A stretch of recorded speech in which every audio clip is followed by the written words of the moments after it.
Yeah, some quality. Super advanced phone. All right, here we go. All right, I'm gonna move to a nice comfortable location. Okay, so here we are, Dave Taylor. Okay, why don't you just give us a brief introduction, who you are, what your name is. Let's just do the basics just to get started here. Who are you? What's your deal? Just brief. I'm Dave. My deal. Jesus. A lot of my career was as a game developer. A chunk was as a computer engineer and teacher. Okay. Representative. You're underselling yourself. We're going to get into that. Yeah. Okay. Okay. So. I'm best known for being one of the coders on the original Doom and Quake games. Right. That's where we're going to start. Okay. So. Your first credit is Doom in 1993. Is that when you first started it in 93 or 92? Yeah. Okay. And so, my question is, was it extremely intimidating working with John Carmack as like your first job as a programmer? Was that your first actual real job as a programmer or just your first job in the game industry? That was my first commercial job as a game developer. And it was intimidating as shit. Nobody really knew or told me that, oh, by the way, you're working for one of the best coders in the game industry. So I just thought like, oh, he's an average game developer, game coder. That means I suck balls. And I do kind of suck balls, but working with someone like Carmack, you can't help but see your game get up real fast, real quick, right?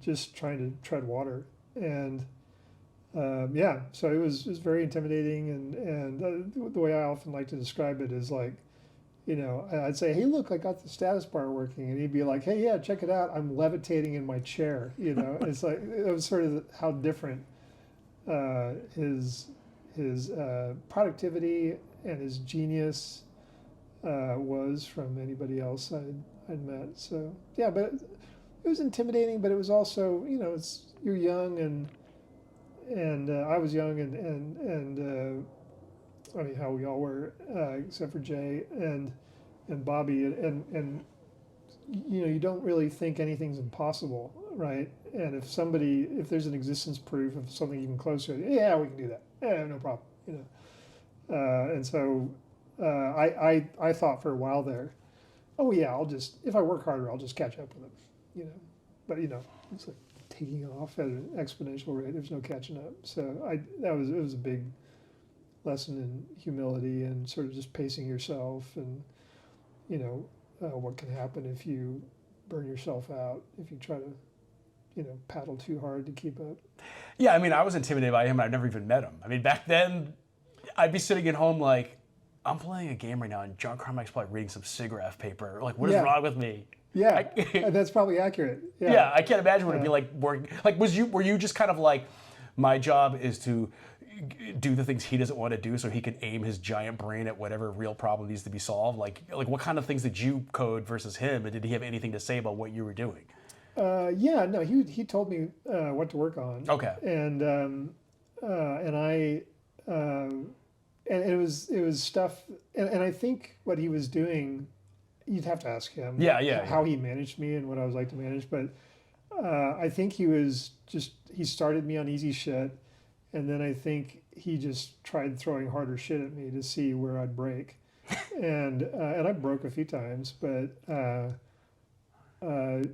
mean, I think that's how he approached it. I'm not sure, but really there wasn't a lot of management. There was no source code control. Right. And it was mostly like, we've got shit to do, and someone mentions something. It was that classic tiny game. I mean, people forget, like, there's like 6 people in all of dev for Doom, right? And so those tiny company mechanics take shape where it's like, there's no like issue ticket. It's just like you're playtesting one day and someone mentions, oh, fuck, I wish this worked better, and you're like, oh, let me make that work better.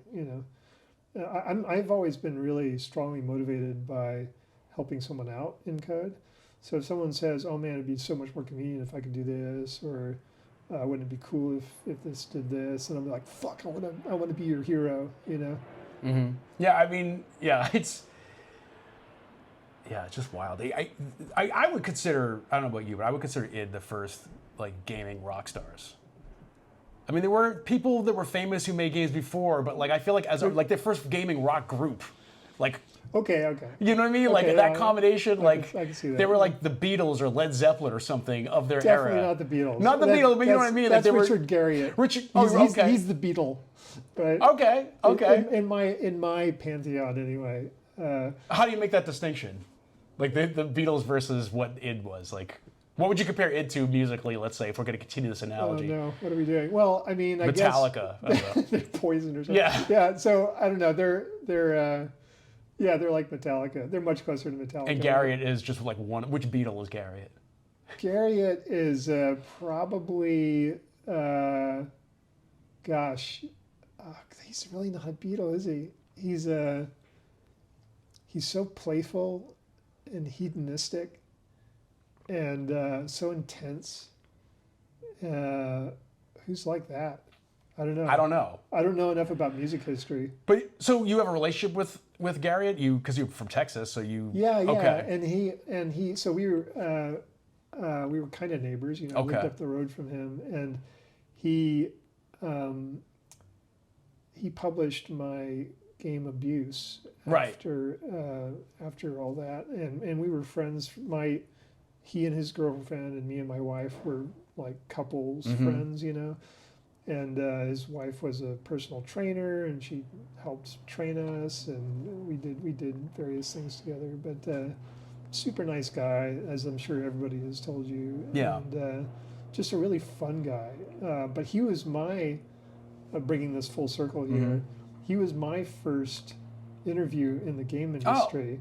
So I started off by doing something called Game Bites, BYTES, which was a floppy disk magazine that was edited by Ross Erickson, who started Xbox Live Arcade, and since passed away due to COVID. Very sad.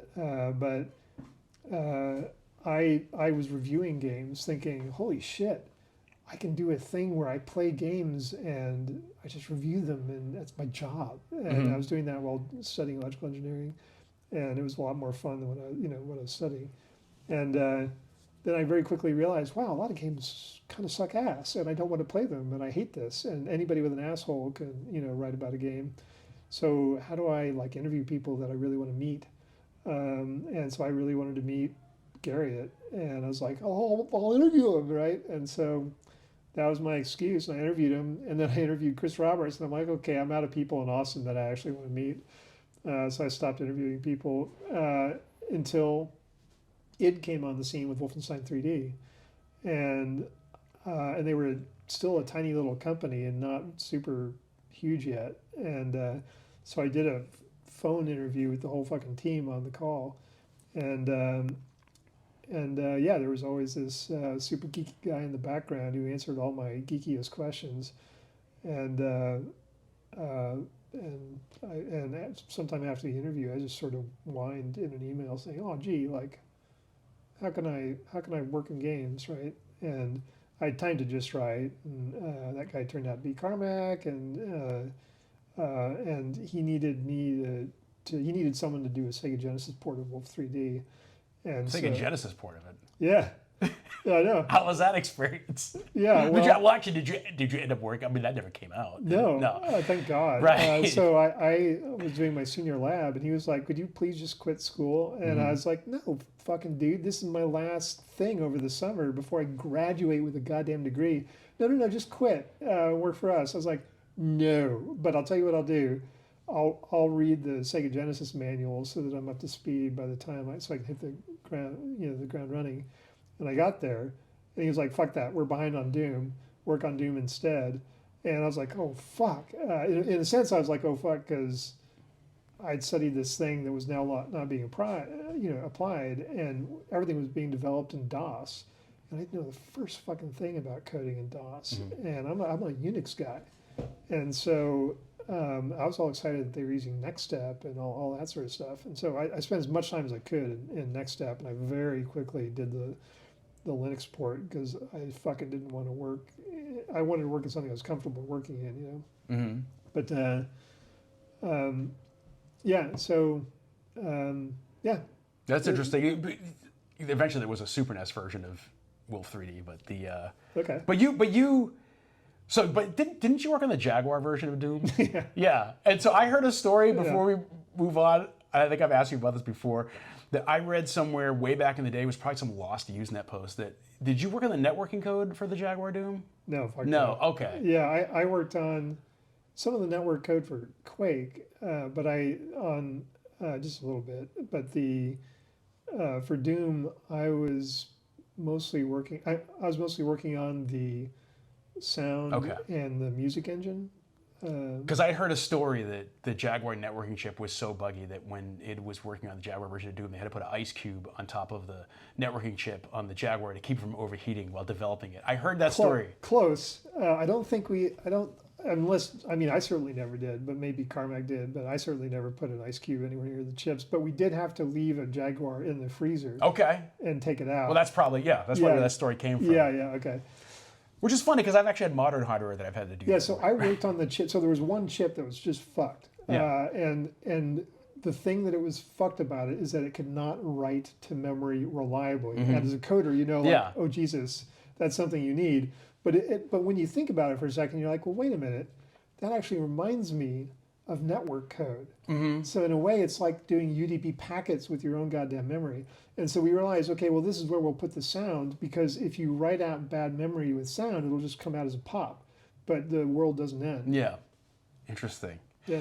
So you worked on Quake a little bit, but then you left during Quake? Yeah, I worked up until Q-Test. Q-Test. Yeah, and that was testing my network code, my sound code, and shit like that. And then it was working pretty well. And so, and we'd been drifting apart. I was getting more interested in my side company, Crack.com. Right. Okay.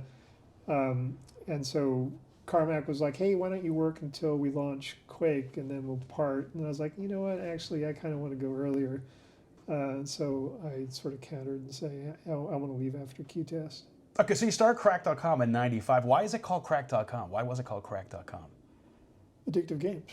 Okay, so it was literally named. Okay, that's what I thought, because it's '95. The Crack era has been full blast, and you named it after Crack. It wasn't the .com era yet, but it was the Crack era. We called it. Yeah, it was always. I mean, it's always been the Crack era. Yeah. So, but we called it .com because we thought, hey, we're really into this thing called the internet, which is super cool, and nobody knows about it, and so we thought that was a cute in-joke kind of a thing. Okay, I always suspected that. And so you said it was published by EA, Richard Garriott's era of EA, like when he was... Yeah, exactly. So we went through the EA affiliate label. Affiliate labels, yeah. And like, you know, I know today, like, I don't know, like the label indie doesn't really mean anything, but in this case, back then, you had to have a publisher. Like, although it pioneered shareware, they still ended up having to have a publisher to really get their games to the masses. So you... No, technically we self-published first. Okay. So we actually self-published first. We made our own boxes. We made a poster and a T-shirt for every box. We warehoused them. We assembled them, and then we realized this shit sucks. This is not game development. This is a whole other thing, and I started learning how the retailers work. I was talking to CompUSA. I was like, hey, do you want this game? And they said, yeah, sure. We'll take, what was it? They said something like, we'll take 10,000. Wow. And I was like, oh, great. That'll be whatever the price was. I think we were charging $30 or something like that. So, that'll be $300,000. And they said, oh, you're adorable, right? No, you give it to us for free. And then you come after us with creditors trying to get payment for our sell-through, and this was the unsaid thing, right? And that's when I realized, oh shit, I don't know what I'm doing, and this is a whole other business. And so I went to Garriott, and he said, well, we have this EAP program, and it's like much better royalties than you can get if you take money from us. So that was indie before indie. I mean, it's kind of funny. People complain about how dare Steam take a 30% cut, but it's Easy Street compared to trying to sell the CompUSA and Fry's or whatever, Best Buy. Yeah. They'll just eat you alive. Yeah, I mean, I know people who had to, who worked for big publishers like that, and they literally had to go to every single store to make sure they put the product on the shelf, like you had to drive around. Yeah. And so the game the first game from Crack.com was Abuse, and it was kind of, how did you go from making the most cutting edge 3D games in the world to doing, it wasn't really retro because it was 95, but you did a 2D side-scrolling, sort of like Metroid meets Doom, mouse and keyboard controlled, like what would you, like how did you? Sort of like Contra. Yeah, if you remember that but with a game. little bit more adventure, Metroid-y kind of, we had a little bit of puzzle solving. How did you come upon that? So, two ways. One was I said, hey, I want ownership wherever I work. And they said, well, we'll talk about ownership later. And I said, well, that's fine. We can talk about it later, but I need this now. Can I invest in this side company? And they said, yeah, as long as you don't code for it, as long as you don't make a 3D game. Oh, okay. And so I was like, okay. So it was still a really advanced game. Yeah. It was running on a real-time Lisp engine. Oh yeah, I forgot about that. That's right. Yeah. And we had some of the first real-time morphing and some of the first real neural net training for this brawler that we made. It was going to be a side-scrolling brawler, and I got the author of, what's his name? Oh, he's so brilliant. I got the author of the Covenant series of fantasy books and the series into Gap books. Donaldson, Stephen R. Donaldson, to write the story for us. And it was a really creative story, which is that aliens are invading the U.S., the Earth through the U.S., specifically through the Internal Revenue Service. And what they're doing is they're lacing the 1040 forms with a mutagen, where if you handle the form, you start turning into an alien. And that's how they're colonizing us. And the hero of the story is an IRS agent who figures out this plot. And as his other fellow agents are turning into aliens and he's learning about this thing, he's trying to save everybody from this mutagen. And and that's why we had this morphing tech that did the pixel by pixel morphing.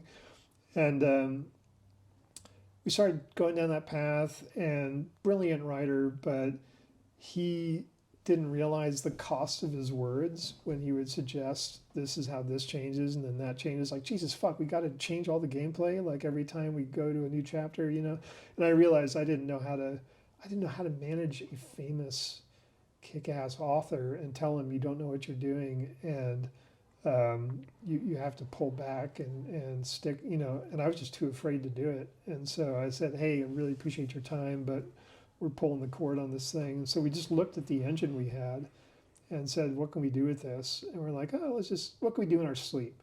We're like, we could do a side scroller. And we could use the mouse to aim in any direction. Okay, let's do that. And then our art director had created a really cool sort of dark alien-esque kind of feel.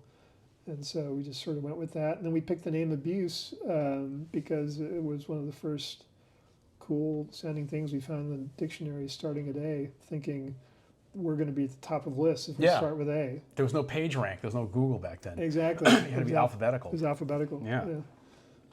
I think I saw somewhere that claimed the game sold 80,000 copies. Is that accurate? I mean, it's probably been so long. I don't know how many it sold through EA because we were paid on manufacture of the box. Oh. Well, how many did they make? We did fine. Right, okay. We did fine. But I don't like to talk. I'm not a big fan of talking about it. But was it successful? For us, yeah. Okay. Hugely successful as far as like what I invested and what we got back. Okay. But not by any stretch of the imagination anything like Doom or anything that would be considered successful today. Yeah. But, then you started another game, Golgotha, is that how you pronounce it? Yeah. Golgotha, yeah. And I remember that too, because I remember the demo came out. Yeah. And you licensed the Quake engine for that, right? No, we made our own. Oh, you made your own? Yeah. Okay. So you made your own 3D engine. You were making a 3D RTS. I think there was only one other. There was that game Uprising. That's right. Which was similar. Yeah. But it was like a brand new concept. It was like a 3D real-time RTS where you were in the vehicle. Yeah. Yeah, so you were in a key vehicle, what we call a super tank, and It had, and then even though it looked like it was a 3D game strategically, it really wasn't. All the other units would travel on these preset paths. It was really modeled after the game Rescue Raiders, which came out for the Apple II a billion years ago, which was very much like Choplifter, where you fly a helicopter that's super powerful, but then you tap keys to summon up units on the ground like tanks and infantry and anti-aircraft and stuff like that. And so we had the same exact thing where you hit some keys and summon up those units and they start crawling forward, and then you move your super tank in 3D to the front lines where they're meeting the opposing forces, and then you try to tip the sides one way or the other until you kind of get that build up. Very, very similar concept to what happens in DOTA or League of Legends, where you're spamming the units, the creeps that come out.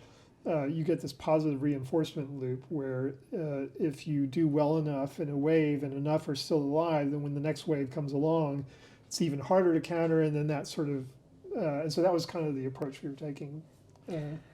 Okay, and so, but it never came out.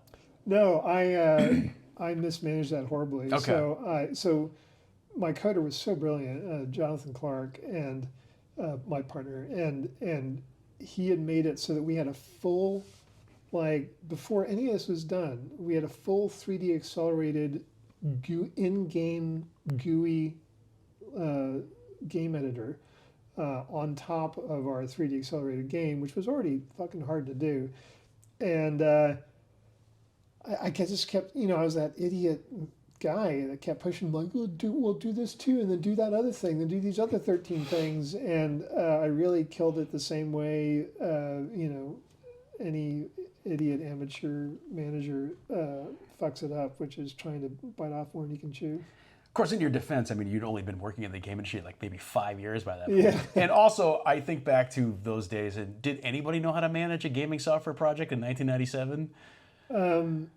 I mean, yeah, you're right, there was a lot of mismanagement, but the way id learned to manage was by doing really short schedule games of about 2 months. And if they didn't make it, they didn't ship, and they didn't get to keep doing what they loved doing. It was for a subscription software company called Sofdesk. Right. And they had learned intuitively through this kind of like basic training how to triage, when to cut. I never had that training, so I came out of there just sort of, Doom took not very much time, Quake took longer, and then I spin out, and I'm like, Abuse, the time that took was sort of covered up because it was overlapping, and so I didn't experience it myself as intensely as the devs did. As I was mainly a creative producer and investor, right? And so when Golgotha came along, I was like a kid in a candy store, and eyes too big. So you just kind of like ran out of money and stopped working on it? Or? Yep. Okay, yeah, that's what happens. Well, also, the game went open source. You were always been a big proponent of open source, but even Abuse wasn't that open source and moddable? Or were you, but I think I read that there was were you kind of forced into open sourcing it because there was a leak? No,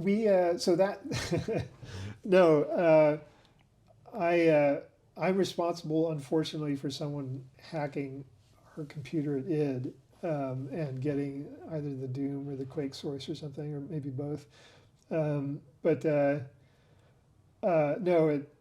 On Abuse, we did a really weird hybrid open source thing where we released, we didn't release the trademark, we didn't release the registered levels, and we didn't release the sound effects. Bobby owned the sound effects, and we figured by controlling the trademark and the registered levels, we could keep control of it while we could release the software as public domain, let people do whatever the fuck they want with it. But we realized most people are lazy, and they're not going to use it unless they can just roll with Abuse or something. And so our thinking was, by controlling the trademark, we could essentially control that IP without controlling the source. So that's how we did that. And then on Golgotha, we did something similar. We released it entirely, I think, to the public domain. And I understand, Jonathan heard later that the code and several of the assets got used in all kinds of games. I heard it was a bit of a, sharks to chum kind of thing. Well, yeah, it was 1997. There really weren't any there weren't even any 3D engines you could license freely. And then your IP sort of strategy you just described was kind of put to the test because, I don't know, fairly recently, maybe within the past 10 years, didn't somebody take Abuse, recompile it, and throw it on the App Store, and then you had to get it taken down because they used all the graphics, which, of course, like you say, you own the IP, but the code was open source, and somebody violated that. They actually used the registered levels, which they weren't supposed to use, and then they used Abuse in their name. I think they called it Alien Abuse or something like that. And so I actually had to come after him with a lawyer, and then I realized that was going to be too expensive, and so I just thought, well, let's make a competing Abuse game called Abuse that looks exactly and plays exactly the same, send it to Apple and say, well, which one of these are you going to take down? And they go, okay, all right, well, we get it now. We'll take down Alien Abuse. Oh, so you first asked them to take it down, and they wouldn't take it down. They wouldn't take it down. Interesting. So you had to make a whole game. But why did that convince them versus just you saying, look, I have the IP? Fuck if I know, dude. The whole process. Yeah. So Apple. Well, Apple, just IP law in general is just a very wishy-washy matter of opinion in many cases. It's cumbersome, and especially for little guys, it's just, it's not easy. But that's interesting. So yeah, like kind of what you're talking about. You're a programmer. But when you were doing Crack.com, you were a creative producer. And to this day, that's what you do. You do a lot of code. You're one of the most in-the-weeds programmers I know as far as like you're doing all kinds of crazy stuff, AI, all kinds of future-thinking stuff. But you also are constantly heavily involved in the creative process too. So, how do you balance the engineering brain with the creative brain? Or is it the same thing? Because engineering, especially in games, is a cretive process. You're making me sound way more productive than I am. Well, I'm not saying you're productive. I'm saying this is what you do. Okay. Yeah. So, I struggle with mixing those two, right? And so, typically, I won't always do both. But it just kind of depends. I think like there are phases that a project goes through where it calls for more than one or the other, right? But I think I'm sure you've seen this too, just because you're very much like me. I mean, you've done the whole creative producing and coding thing.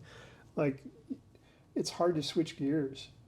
So you have to I think you were mentioning you like to deal with the cokeheads during the daylight hours and then do your coding at night. And I did something similar, but just not quite that structured, where I would switch gears at discrete, times. Right. I mean, for the audience out there, the term cokehead. Yeah. I guess you could say, I don't want to say I invented it, but no, I did kind of invent it. You coined the term the cokeheads for biz dev. Right. Because it's just a funny way to describe. But it's true. I mean, I'll just say for the sake of the audience, the reason why I call business people cokeheads is because, well, a lot of them are addicted to narcotics. However, I did have a revelation a long time ago. As we're talking about here, the creative process, the business process, and the engineering process, I realized that I don't even drink. I'm a teetotaler. Yeah. And I was at an event one time, and I was this is back in the day when, you had to, when in cell phone games before the iPhone, you had to beg cell phone carriers to put your game up. You had to talk to somebody. Okay. And there was a period of time when it was really hard to get your game on the store. And there was they used to do this big conference every year in San Diego, and everybody was having trouble this year getting their games on the deck. And there was a party at night, and I was like, I'm just gonna go to bed. I went to bed. And the next day, I was talking to a colleague of mine, and he was like, all my games got approved to be distributed. I'm like, how'd you do that? I just was went out drinking at that party with the guy that's responsible. Yeah. And then I saw a Hacker News post a long time ago about a guy who said not drinking ruined his career. Yeah. Not drinking ruined his career because he missed out on all the social That's right. Opportunities to network with these people. And then I realized, especially after witnessing some narcotics abuse in the industry, I'm like, oh, you know what? I am missing out on a lot of opportunities because I don't do drugs or drink. I'm sure you did. But you know what? What I love about that expression is that it so mirrors the soul of what BizDev feels like, because it's this roller coaster. I've done Coke a few times, and I'm not a huge fan. I much prefer espresso as a recreational drug. I'm also off caffeine now, but Coke just felt like a very like, I'm the life of the party. It's incredible, right? And then you're down. You're like, everything sucks, right? And as quick as it was going, it all falls apart.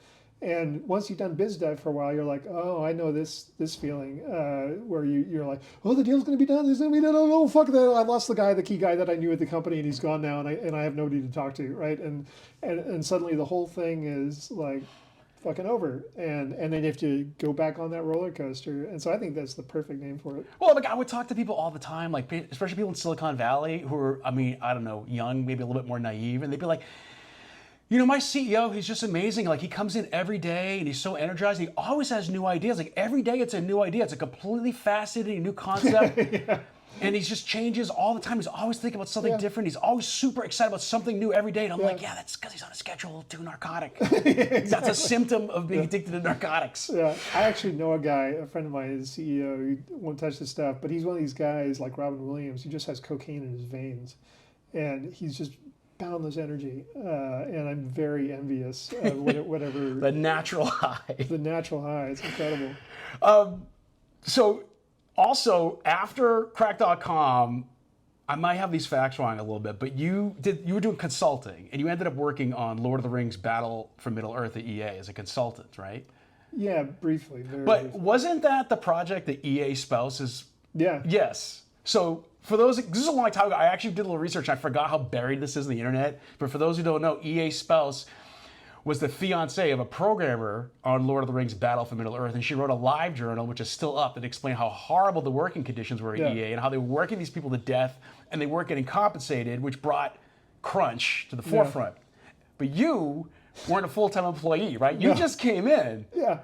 And you did whatever you had to do. Yeah, I was a contractor. I was a contract coder, and my job was to like speed shit up. It was just a bloated, slow game. And so I came in and I was profiling, coding, profiling, and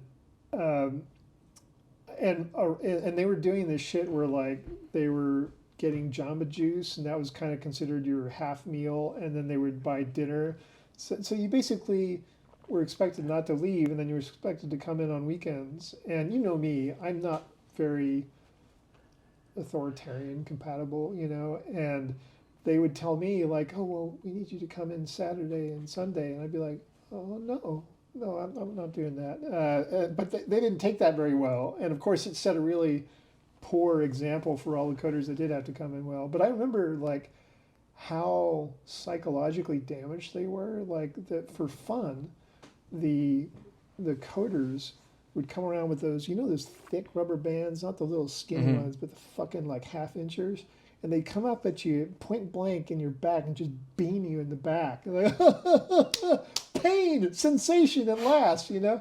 And I was like, oh my God, they're becoming numb. And then every night they'd have a play test, where they'd play the current build for a while, and then they do a big meeting afterwards to kind of like talk about where shit's at.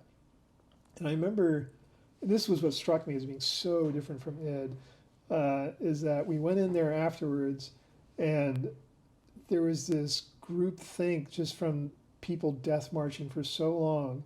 They were trained not to rock the boat about fundamental issues with the game.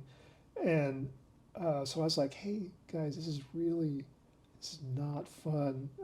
You've got some serious frame rate issues that make it unplayable, and you know, this is too fiddly. And I was very quickly shut down, like, thou shalt not speak this way about the game. We're here to talk about actionable shit that we can deal with our fried brains on this death march. And yeah, dude, that was surreal and horrific. That was basically, I think, the game because of. Now, did the EA spouse thing happen after you left, after you were done your contract? Yeah. Yeah.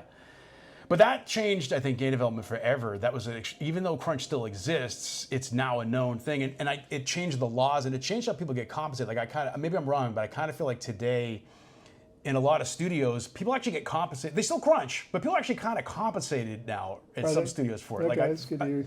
yeah, I mean, I think it still exists, but Yeah. you know, I don't know. But like, so you first, did you know the EA spouse's now husband? Did you work with that person at all? No, so you don't even. I mean, maybe I did. You don't. Oh, you don't even know. Okay. I don't know. Yeah. So because it was a big team. Yeah. Yeah. Those were the EA days. Spouse, the whole thing was that it was like anonymous, semi-anonymous. For a while, but yeah. I think now they know who she is and who he was. So but that. It's a nice office. Yeah, I mean, I knew other people who worked there and had similar stories from different projects there. It was just, that was the era where EA was thought to be unstoppable, and now it's kind of like EA's like, oh, they're EA. But back then, they were like the Borg. They really were. And people, I guess, didn't want to question anything because it was EA, right? They're working there. It was great for contracting work. Right. As a consultant, you find that freeing, right? It's like, did anybody like hate on you a little bit at the office because like the rules didn't apply to you? Yeah, mostly my manager. I put my manager in an uncomfortable position. But I think one of the main coders, I seem to recall he was German or something. I didn't get the sense that he really appreciated my presence there. But what coder wants to see a contract coder and come in and optimize his code? Like, go fuck yourself. Yeah. But, well, how did you get that? I mean, did somebody call you like we're in trouble? Like, how did they find you? In 2004, there was no LinkedIn. Like, how did they find you? I don't know, but I've never really had an internet presence. So it's always been word of mouth type stuff. Yeah, it's always been, hey, how's it going? And then you end up talking about some random shit, and then suddenly like, oh, there's an opportunity for me to work on something cool. So, also after that, you kind of still are. You kind of got into being kind of an agent, right? Like you kind of were like one of the first people I knew. There was an era, and it still exists, but back then, when like CAA and all these agencies were trying to get into games, and they still are, and you were trying to become an agent, not like your own independent agent, right? You weren't trying to work for CAA or whatever, but you kind of, I don't know if you came up with the idea, but you were like, you wanted to represent above the line employees, and also development companies as an agent, right? More so employees. Right. That was really what I was interested in. There was just a handful of cases of incredibly talented coders that I knew, and one was a coder, designer, producer. Where I was like, these guys are so sought after, and as good as they are at code, they can't really negotiate their way out of a wet paper bag. Right. And it's just harder talking about yourself as an employee, like, I'm fucking great for the following reasons, and you're like, it just makes your head look big, right? And so it's nice to have a third person singing your praises, right? And so I thought, hey, this seems like easy work where it could make a real difference to the... Oh no! What the hell? What happened? You're just too far back. I don't know. It's it lost its connection. Well, we're still filming. Let's save this thing. Whatever. Earthquake.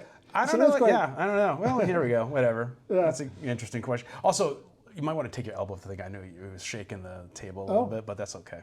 Yeah. Whatever. Okay. So just it was a couple of unusual cases. The most unusual case was the one of the original authors of the DOTA mod for Warcraft 3, and it was just a wild case, and I realized I could make a difference, and it made a huge difference. Yeah, so I was going to ask you about that as the agent thing. So you represented, the most famous case that I know of is you represented IceFrog. Yeah. And so IceFrog was sort of the creator of DOTA. I mean, I guess he took it over. Yeah. Right. So he helped make it really big. So he was like sort of the last guy in the process who really grew it huge. And so that made it really easy to pitch him because he had the numbers on his side. How did you find him though? Because nobody knew who he was at the time. I mean, he was, until fairly recently, there was that lawsuit between Blizzard and Valve when his name got revealed, but he was totally anonymous. I was cracking out on the fucking mod. I mean, I was a fan. And so I had been working with a company called Orion Multisystems where we were creating these systems with fuck tons of CPUs in them. and they needed a system, like a rack mount to run their forums off of. And so I asked the guys if they could spare a system, and they could, and so we donated that to running the forums. And then we ended up just talking, and then he said, I'm graduating from school with my electrical engineering degree, and I've been maintaining this thing for a while. But he told me about some of the stuff that goes into maintaining this shit, and I was like, holy fuck, this is way harder than I thought it was that you were actually doing. And I realized this guy's a one-off. Like, he's fucking miracle sauce. And I said, hey, look, I don't honestly know if this is going to make a difference, but I think if I helped you out as a rep, that I could get you more than you're being offered. He had an offer from Riot Games. And I said, I think I could beat that because it doesn't sound as good as we could get. And the terms we ended up getting were just fucking insane. He didn't end up working for Riot. He had a competing offer from another company and called S2 Games at the time, then Frostburn. They did the Heroes of New Earth game, which again, it was just a Dota clone. And but yeah, the terms we got were just nuts because, and not because I was some brilliant rep. I don't think, just because he was so fucking talented, and just having another person in the room to, like, sing your praises and to like try to find a couple of bidders just makes so much difference when you've got that much talent. But it really, that's when I ran into how how upset people get by seeing devs with individuals with reps, because they're like, who the fuck do you think you are? With prima donna having some sort of rep for yourself or whatever. And so there's a jealousy factor, I think, a little bit, and also kind of I'm not used to this thing. And so I realized the talent you've got to have has got to overcome the stigma of bringing in a rep, because otherwise because there is friction there. Do you think that landscape's changed a bit? Because I know, I remember early 2000s, agents were kind of a new thing, and CA was getting into it, and I feel like they've changed their model of how they represent games, and they're still heavily involved. But even yourself, do you still do agent work, or no, not like that? Okay, but is that a bygone era of agency type stuff now? Again, I just you should really think of me as Forrest Gump, like following the feather through the random things, right? I was a fan of this game, and I did it, and I realized, wow, this makes a huge difference. And I tried it a couple other times with a coder you and I both know, and with an old friend of mine, a brilliant coder who worked at crack.com. And it was much less successful because they were much less like holy shitful as talents than IceFrog. Not that he was a much better coder, more so that he was a much more marketable developer. And so that's partly when I realized that there's a lot of friction in this, and it's one of them, I didn't do the competitive bid thing, and the other one, I was running actually into Hollywood issues where I was repping a coder to work in visual effects, and he's like, look, coders don't get reps in visual effects. It's not our culture, and this is offensive to us. So, yeah, you kind of run into stuff like this. Yeah. I just never quite understood how agents work for game developers, because I know of a few super famous game developers that have had agents, but they still have a 9-to-5 job. So I don't really understand how that works. Yeah, so film directors are like free agents. You have to negotiate every time they make a movie, but some of these people work for major studios but have agents. You should ask them that, the guys at CAA. They would better say, but my sense was that the kind of gigs they were getting for those guys were like consulting, like creative consulting gigs, which are much easier to like hook up than like setting them up with a full-time job. And that the full-time job thing, I think, is just a very, there's already recruiters for that, and so you're kind of competing with them, and the recruiters usually work on the employer side of the deal. So you didn't really have someone repping you. And so, I think according to the law, I probably did this illegally. Thank God for the statute of limitations, but I think it's like 17 or 18 years ago now. But because I don't think you're supposed to rep someone like that. Really? And, yeah, not without a license, not without an agent license in California. And I honestly don't know. Interesting. I thought it was more of a film, like a film union thing. Like, I don't know if that applies to games. I don't think it's a union thing. I think it's anyone you want to represent for employment. I think you need to be a licensed agent. Oh, well. Yeah. It's a good thing it's been a while. Yeah, exactly.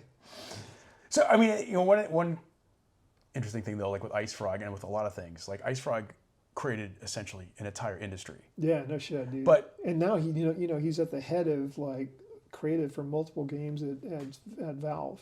Including DOTA 2. But I mean, that's just one of a long line of these, right? I mean, Counter-Strike, that started as a mod that a couple exactly kids, I don't know how old they were, they're probably teenagers or really where they did it, and then it seems like every major new genre starts as something outside of the industry. Yeah. And then the industry has to hop on it and turn it into a thing. Yeah. Yeah. Yeah, and frankly, if I still believe quite strongly that if you want to get really serious about a mod, as serious as like IceFrog got about it, and you really ride it up along with its community and you control that community, that's the key thing he did, is that he controlled the website where the mod was distributed, which was pivotal. And so he was able to say, I've got this many eyeballs that are coming with me, which is called your platform in entertainment. So because he could bring his platform with him, that was pivotal. But if you do this as an indie now, even if it's a mod for another engine and you're not selling it yourself, I mean, you can do spectacularly well. And just because what everybody wants at the end of the day is eyeballs. They want funnels. They want to know that they want something that's stronger than, hey, I've got an idea for a game. It's like, yeah, fuck you and your idea for a game. Like, give me eyeballs and give me numbers so that I can put them in my spreadsheet and know that I'm going to make money. Yeah, it's interesting. It's I kind of feel like money should be better spent on incubating these off-the-wall ideas to find the next one versus just. Yeah, but they just use the free market for that, and then say, well, let's just wait until something's successful. Yeah. Doesn't seem to be working though, right? I mean, these investment groups have poured hundreds of millions of dollars in people that were sort of like raised in the veal pens of Blizzard and Riot Games or whatever, and then they all just go up in flames, which they try to blame on the economy, but I'm like, I've never heard it described as veal pens. Yeah, well, I mean, it's a new cocaine. Right? Oh my Lord! Yeah, the vat-grown, 9 to 5 employee that they try to turn into an entrepreneur. No, it is. I shouldn't laugh. It's tragic. It's horrible. But I don't think it's tragic that these guys, get a couple $100 million from some, sovereign wealth fund and then light it on fire. I mean, it sounds like a fun ride. Well, I'm just I feel for the guys that go through the veal pens and then. Oh well, the veal pen part. Yeah, that's the veal. Yeah, that's the veal pen part. Yeah. As a wise man once said, it's grown in a box, but it's delicious. Okay, so you've done a lot of teaching. Do you still do any teaching?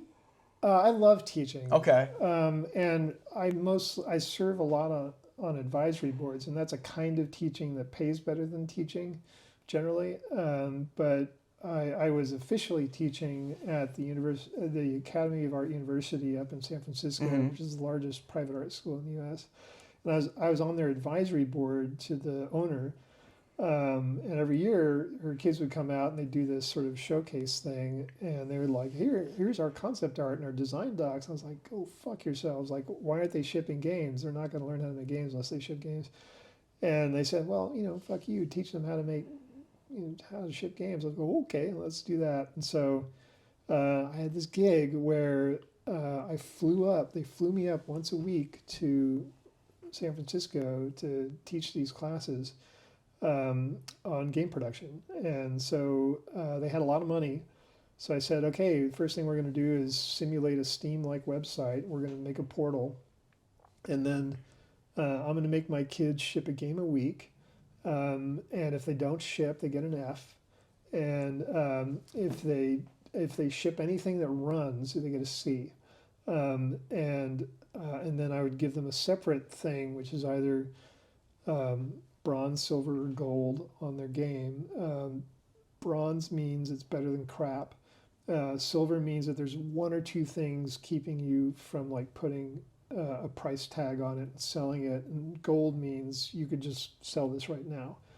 And out of like 127 games or something, it was a lot of crap. Sure. But there were dozens and dozens of bronzes, and I think there was like 1 or 2 dozen silvers and 2 golds. Two out of those games, there were 2 that I was convinced we can go make money off of this right now if you wanted to on a real platform. And these were games that all were either 1 to 4 weeks maximum in duration, and to be able to make a game that you could make money off of in 2 to 4 weeks, that's that's not easy. Yeah, have any of your students gone on to great success? Have you touched any of them? They all got jobs in the industry, Okay. which I was very proud by, but I haven't kept up very well. I'm not a very responsible teacher in that way. Do you think it's worth like going to these like game schools? I always kind of advise people to just go get a real 4-year degree. Like, but my information might be out of date. It's like, It's a little out of date. Yeah, so some of the schools are actually really good now. DigiPen actually forces their devs to make an engine from scratch. Oh, interesting. Okay. Yeah. So by the time you're done with that, you're like, do not fuck around good.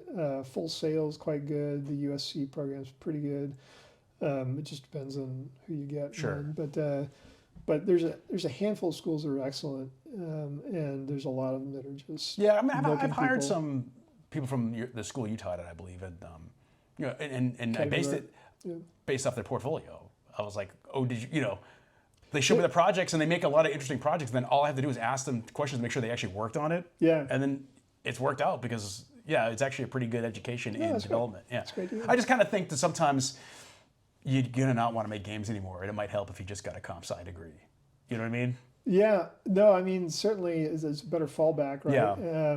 But I've heard stories from coders that say the fact that they have a history in game development is actually sort of a bad mark on them as coders in serious space. Like if you're going to go work on a back end for a website or something, they're a little more nervous about you as a game developer, even though it's like, I don't know why that is. Like it's harder to be a game developer. Yeah, they feel like you're less serious. I use the analogy all the time. It's like, and it's a little bit better now, but like, trying to get a regular job in programming after being in game development is like trying to get a regular job after you've been like, in porno. Circus clown. You know what I mean? It's like, it just reminds me of this. I always am reminded of the scene in Boogie Nights where Don Cheadle tries to get the loan to like open the stereo store, and they find out that he did porn. Yeah. And they just cut him right off. And it's like, I just kind of feel like games have this stigma, but not so much anymore, because I feel like games are so much more common than they were when I started my company, that there's a little bit more understanding that game development is real programming. To your porn comment, Yeah. my favorite interview question of Seth Rogen is it true you hired Stormy Daniels for for some of your movies? And goes, yes.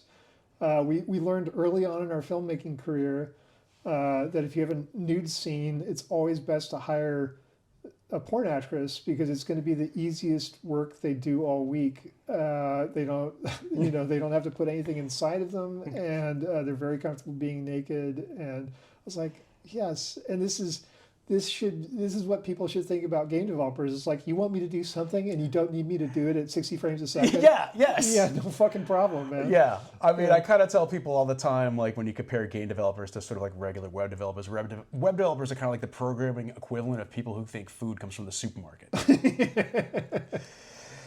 Okay. Also, you worked at Transmeta, okay? So you've worked with 2 of the greatest programmers that ever lived, right? That's John true. Carmack and Linus Torvalds. Yeah. They seem like completely radically different personalities. They sure as fuck are. What was it like working with Linus? Linus is very like, he's very stubborn, and he's very opinionated and funny, and fucking brilliant. And he's a treat to chat with if you like that kind of Finnish kind of dark humor. But if you're on a mailing list, you can take it wrong and think that he's being an asshole. But he's actually trying to like connect with you, right? By talking shit. Anyway, I think he's lovely, but I didn't work with him personally very much. There was a whole team of like fucking brilliant MIT and Stanford PhDs that were specifically in the space of this code translation technology. And I worked with several of those guys, and they all went on to do just amazing shit. One of them ended up one of the lead dudes at NVIDIA. Another one ended up at Intel, and they all scattered to the wind after that. But I just thought it was fascinating, and I thought it was such a great challenge because they basically, in getting hired, their problem was that they had this one game. They're translating x86, this machine code, from that to a completely different machine language without the benefit of the source code. And they have to make it really fast or faster. And it was all working perfectly. But on one game, I think it was Formula One or something, there was one corner of one triangle that was a post-process of the entire screen that was darker than the other corners than it shouldn't be. So they had a floating point bug in this one case, and they couldn't find it in any other of their tests, right? They're like, how do we track this down? We don't even know where to begin. We don't have the source code of this shit. Like, how the fuck do you find like one corner of a triangle? And, I'm a game developer. I'm like, yeah, well, you just suffer. This is how we do it. Yeah. We just suffer, and then we find it. And so, that's kind of how I got in there. I mean, it's kind of weird. It's like that code morphing technology was. I just kind of feel like it was a good idea, but then I guess maybe nobody realized that processors would just become so powerful so quickly that it wasn't necessarily needed. Like, I mean, the mobile revolution hadn't really happened yet, so low-power chips that were fast weren't really a thing yet. Yeah, I mean, so we were competing with the Pentium 4, Yeah. which was the hottest and the least efficient of all of Intel's processors, and so we looked really good compared to them. But the bar was set low. But our problem wasn't the code morphing technology. It was fucking amazing, frankly, and it's still in heavy use in all kinds of places today. Just different applications. Apple did something similar with, I think they called it Rosetta or something like that. And maybe Proton. Would you consider Proton similar? Yeah. Exactly. And the crazy thing that you learn doing this is that if you take a statically compiled code, you decompile it and instrument it at runtime and then recompile it, it will be faster than the original statically compiled code if you do this properly. And that just blew my mind that nobody teaches this in computer science degrees, and but it was proved by HP's Dynamo project, decades and decades ago. Anyway, but yeah, our problem was that we kept fucking up on the hardware side, so we kept doing tape outs with hardware bugs, and you just can't have hardware bugs. Yeah. And come on, it's a really, really hard problem, but I think the odds of getting a single company which is both really good at hardware and really good at software, I mean, you know how rarely that happens. Yeah. So I think that was, the odds were against us. Yeah. And we had kind of that dumbass management, like you did Crack, where we were like, let's do that too. Let's do that too. We would do a bit of that too. Well, that was your attempt to go Silicon Valley big time, right? I mean, that was like, you wanted to go public, you wanted to do the whole thing. We did public, yeah. Yeah, it just seems like... It was very successful for the investors. Right, I mean, but it seems like you made most of the money from the Intel lawsuit than actual revenue from the company. No, it was from the IPO. So really? Okay. Yeah, the IPO, we had a first week market valuation of $5 billion, and it was off of an investment of, I think, under $150 million. Oh. So that's a great return. That's sweet. Yeah. Okay, as long as you can get out in time. Yeah, well, unfortunately, all us fucking loser employees were locked in for 6 months, and we IPO'd literally right at the start of the dot-com crash. I remember that day. I remember I was working in Ion Store. I remember being in the elevator because one of the Morgan Stanley or one of these investment companies was in the same building, and I remember going to lunch that day when the dot bomb happened, and they did not look happy downstairs. They're very sad people. Are you still obsessed with NetHack? I am. I play it every day. You play NetHack every day. For how? You've been playing it every day for what? Decades? Decades. Decades. And why NetHack? It was the thing I was playing in college, and it had a lot of interesting features. One is that it quiesces, so when you're not playing it, it doesn't burn CPU cycles, so it doesn't burn up battery. Two, it requires no graphics, so I don't need something fancy to run it. I can run it on anything, right? And then three is that it's really one of the greatest games ever made. It is so lovingly tuned, and it is so different to play every single time.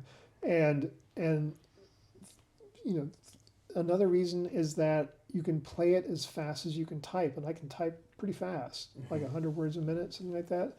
And so I can play it lightning fast, and my fingers never have to leave registration and reach for a touchpad or a mouse.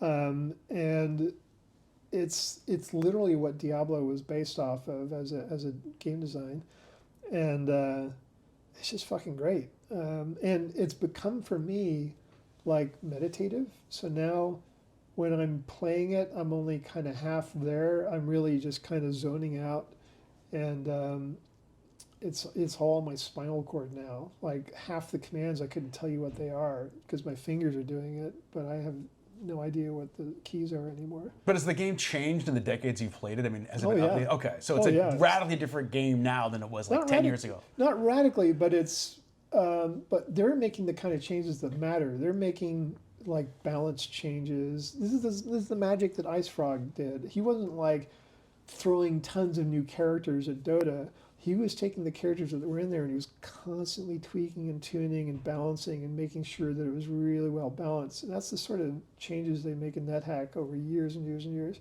They're constantly like tweaking it and just making these subtle changes that make these huge differences in like how winnable it is. It's really hard to fucking win. I just won last week again, and that's like a momentous thing for me to win a game. And yeah, and especially on newer versions like 3.7, you know, it's just harder. And so, yeah, I think that's earthquake. I know. Yeah, I think that's my attraction to it. Plus, it's just, you know, it is my ideal for how to make a great game. Mm-hmm. Like, make it ugly, make it so fucking ugly that you're forced to make it fun. Let's see here. Interesting. I should have brought you the t-shirt. I have the t-shirt. There is a NetHack World Championship, and I have the t-shirt from like the 1999 one. I only wore it once, so it's clean. That's awesome. Yeah. So, okay, I guess we'll round this out with, like, you know, you are one of the most futuristic people I know. You're 10 years ahead of everybody. Okay. Okay. And so you're really heavy into AI. Have you explained these other things about me? Well, I mean, you were one of the first people, like, over a decade ago that told me I think programmers are going to be automated. Yeah. Oh yeah. And now programmers are automated. Yeah. And that was like just like last week, Zuckerberg gave some talk where he said he's going to somehow eliminate all his mid-level programmers and the AIs. There's a distinction. I'm not futuristic. I'm a futurist. Yes, you're a futurist. Yeah. Yes. Yeah. I mean, that is a thing. Have you ever gone to the futurism there's a conference? I've not. Yeah. Yeah. It's an actual job, apparently. Oh, really? Yeah. I think you'd be good at it. I think you already do it, and you just do it for free. Okay. So, I mean, you know, AI, are we doomed? Are we going to be enlightened? Or is it a little of both? I'm quite excited about AI. Mm-hmm. And as a disclaimer, I'm an advisor of a couple of AI companies, but that's not why. They're not doing the kind of AI that I'm excited about personally, as far as like future. The stuff that I love about AI right now is, so I have a problem with the way scalar money commerce works. This idea that we represent the formal value of goods and services with a single number called the price or a wage, to me is absurd. It's like taking a JPEG of me and saying, well, I'm just going to average all the pixel colors down and just get this sort of dirty beige. And that really sums up what Dave looks like, just like dirty beige, right? That's not what I look like. That's a complete informational decimation of what I look like, right? But we do this at every transaction. The formal game design of scalar money commerce is make more than you spend. That is the gameplay. It is simpler than rock, paper, scissors. And as long as you make more than you spend and do this long enough, you'll be fine. But the gameplay pacing is dog shit. Like the workarounds for all the holes this leaves being that simple a gameplay mechanic is just our massive regulation, and it's this invasive kudzu of a gameplay mechanic. It gets into other game systems and it undermines them, right? So I think we can re-implement both commerce and governance using an AI acting as kind of like a dungeon master for our lives to make our lives really creative and serendipitous and fun, while making the countries that the AI not manages really, because you still have autonomy and freedom, but it sort of manages these opportunities for you and presents them in a gamified way. I think AI has a role in gamifying our future, our commerce, our governance, our lives in this really creative, fun, delightful way that we can't even conceive of right now, because we grow up with scalar money commerce and it shapes how we think in the most horrific negative ways. This is what makes me feel most like Dr. Manhattan and kind of like losing sight of where humanity's going, is that I feel like scalar money commerce is the matrix that everybody lives in, and they have not taken the red pill. They're just so thoroughly on that blue pill, and that's just where they are, and they're not coming off it. And any suggestion of it makes you some sort of utopian socialist idiot, right? That's not the case. It's not the case. We've done the game design to show that vector money commerce systems and governance systems work, and they're way more fulfilling. But it's hard to make the case. It's hard to make the case just waving your arms, right? And nobody's willing to shuck the scalar money commerce they've become inured to, right? And so it's hard to find people that can like visualize this outside of game developers. Well, that's what I was going to say, because this is what game developers do all day, is they create virtual economies. Exactly. Even if the game's not an MMO, you have to create the economy of like difficulty, feedback, even if it's visual or tactile in the game. And typically, like a scalar money commerce inside of the game often undermines the game. So like very often a glorious RPG like Skyrim or Baldur's Gate 3 or something like that turns into, well, I've got to pick up all this useless shit that I don't want to use and then worry about my equipment capacity so that I can sell it at the store and make the math. That becomes the gameplay mechanic, is like optimizing your profit. But there's whole games that are that now. Like, have you seen Backpack Hero? There's games where like that's actually brilliant. Yeah, it's actually a good game. So they've made an entire game out of organizing your inventory and determining what you want to take and what you want to leave. Yes. So I don't know. But that's the whole game. That is the whole game. So you're not competing with it. But I'm talking about the game of like it's not even inventory fitting. It's like just encumbrance. Like it's just a number, and you're trying to like keep it under the carry weight limit, right? That's how most of them work, outside of Backpack Hero and Diablo and stuff like that. But to me, it's so infuriating to see what scalar money commerce has done to the planet. It's done to our relationships. It's done to our companies, our governments, our relationships. It's infuriating, and that's part of why I don't like to talk about money, because I feel like Trump won, and Trump is money. And I don't want to give Trump airtime. I don't want to give money airtime. I'm angry at it. It's also a boring topic. Like, I kind of feel like it can become very addictive. Right, but I know I know people who were like, I know creative people who've become quite successful, and then sometimes they stop talking about fun, interesting topics, and they just want to talk about money, exactly, or the what happens when you get money, and it's like, what happened to all the fun, cool ideas you had, leading up to this point? It's like it's just, it's kind of money makes people very uninteresting.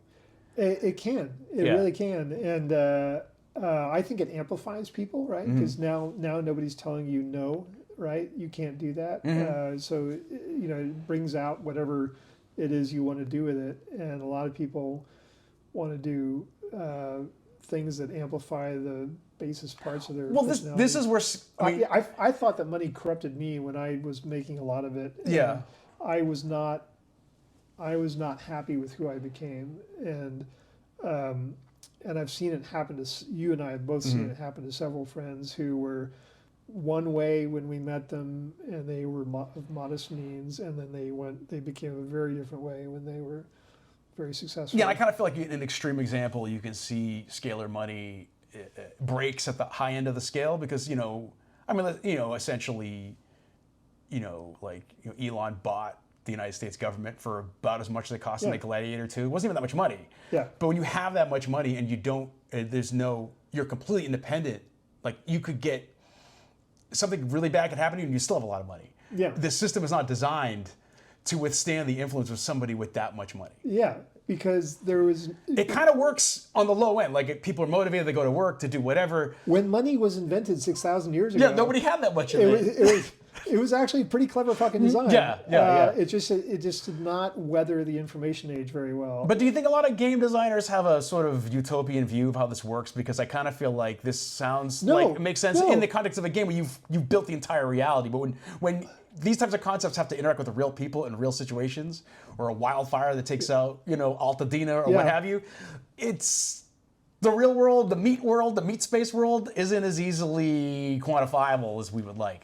It's not, but that's part of why we shouldn't quantify every transaction with a single fucking number, right? Like that is the lossiest codec of all mankind, and it is at the heart of our system of commerce. So there's a way to, I guess, keep people sort of motivated by capitalism, which kind of works on our little lizard brain, but making it work in a better way, because the outcomes can have multiple. You can have multiple positive outcomes instead of just one. Oh, I mean.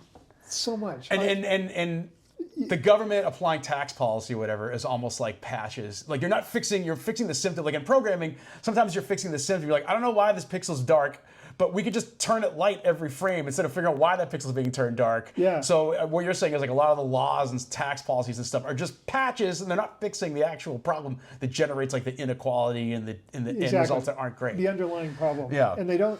And once you grow up with it, once you've lived it, it dominates every aspect of your life. It dominates your childhood. Oh, when can I have an allowance? My allowance isn't enough. And then you're in high school and you need to get a job if you want to buy cool PlayStation shit. Yeah. And college is really preparing for getting a career, which is all about money. And so which degree do you get for the right amount of money? And then, courting people, it's like, are you making enough money to date someone? Are you going to attract the right kind of woman if you're not making enough or whatever? And it just dominates and undermines everything. And there's ways to do it. There's ways we don't even know that we're already doing it that are superior to the way it's done right now. They just don't scale.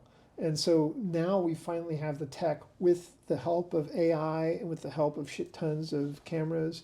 And with simple commodity fucking tech for Wi-Fi and stuff, that we can actually completely re-implement commerce and governance. We'll include a link to my Vector Money talk if people want to learn about this. Yeah.